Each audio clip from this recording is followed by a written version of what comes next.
அனைவருக்கும் வணக்கம்.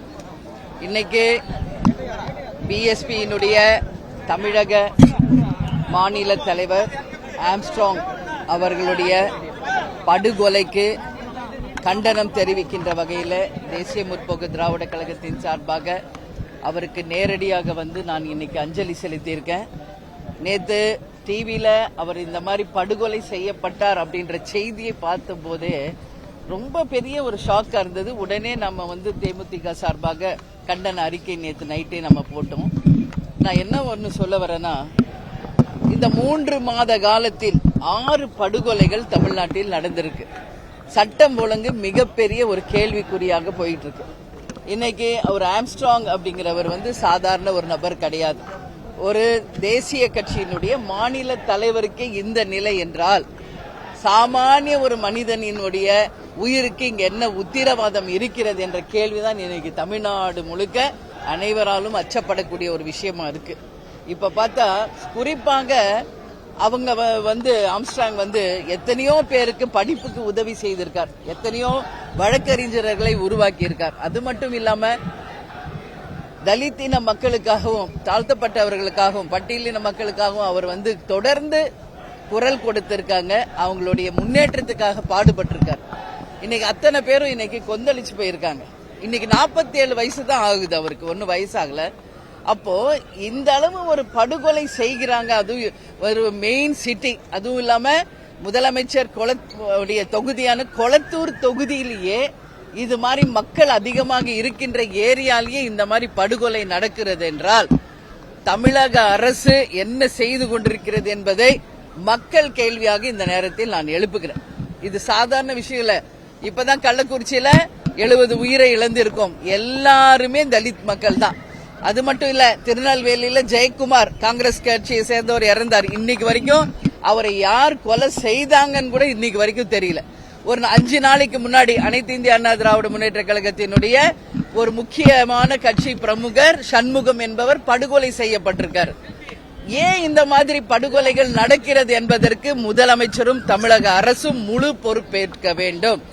இன்னைக்கு அவருடைய அறிக்கையில சொல்றாரு, நைட்டே 8 பேரை அரெஸ்ட் பண்ணிட்டோம்னு முதலமைச்சர் சொல்றாரு. ஆனா இன்னைக்கு கைது செய்யப்பட்டவர்கள் அந்த விக்டிம்ஸ் என்ன சொல்றாங்கன்னா, நாங்களாக தான் போய் சரணடைந்தோமே ஒழிய எங்களை காவல்துறை ஒன்னும் கைது பண்ணல அப்படின்னு யாருன்னா வாக்குமூலம் அவங்க கொடுக்கறாங்க கைது செய்யப்பட்ட நபர்கள். ஆனா முதலமைச்சர் முக்கிய பொறுப்பிலே இன்னைக்கு காவல்துறையை சட்டம் ஒழுங்கை தன் கையில வைத்திருக்கும் முதலமைச்சர் அவர்கள் என்ன சொல்றாரு, நைட்டே எல்லாரையும் அரெஸ்ட் பண்ணிட்டோம் அப்படின்னு சொல்றாரு. இது எந்த வகையில நியாயம் என்பதை மக்கள் கேள்வியாக நான் எழுப்புகிறேன். அது மட்டும் இல்ல, இன்னைக்கு பார்த்தோம்னா இந்த மாதிரி தொடர்ந்து படுகொலைகளும் கஞ்சா டாஸ்மாக் கள்ளச்சாராயத்தினால இன்னைக்கு தமிழ்நாட்டில் ஒட்டுமொத்தமாக சட்டம் ஒழுங்கு கேள்விக்குறியா இருக்கு.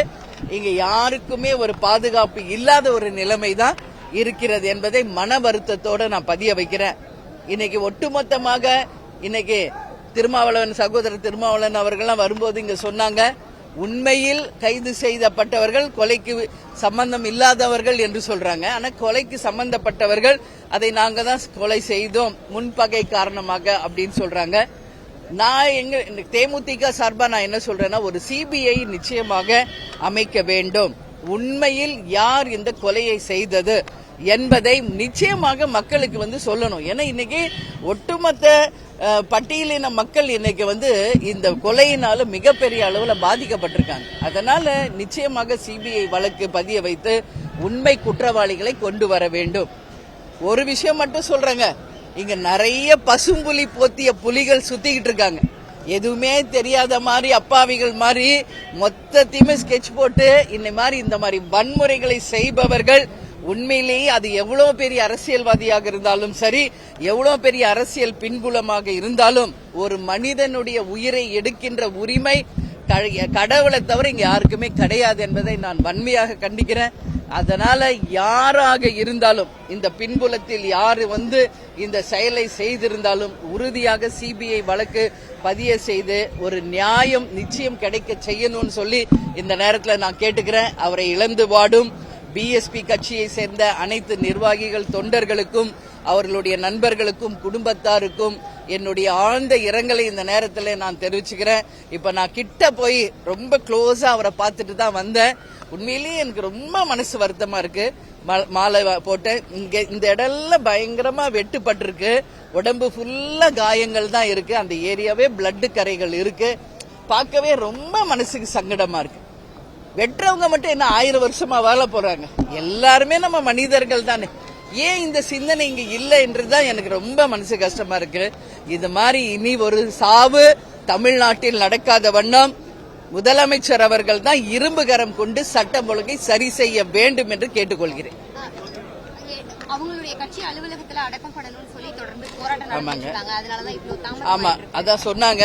அவங்க கட்சி அலுவலகத்துல அடக்கம் செய்யணும்னு கேட்டிருக்கோன்னு. உண்மையிலேயே நிச்சயமாக அரசு அதுக்கு பரிந்துரை செய்து இவ்வளவு பேருடைய மனசுக்கு நிச்சயமாக ஏன்னா படுகொலை செய்யப்பட்டிருக்காங்க. இது நேச்சுரல் டெத் கிடையாது.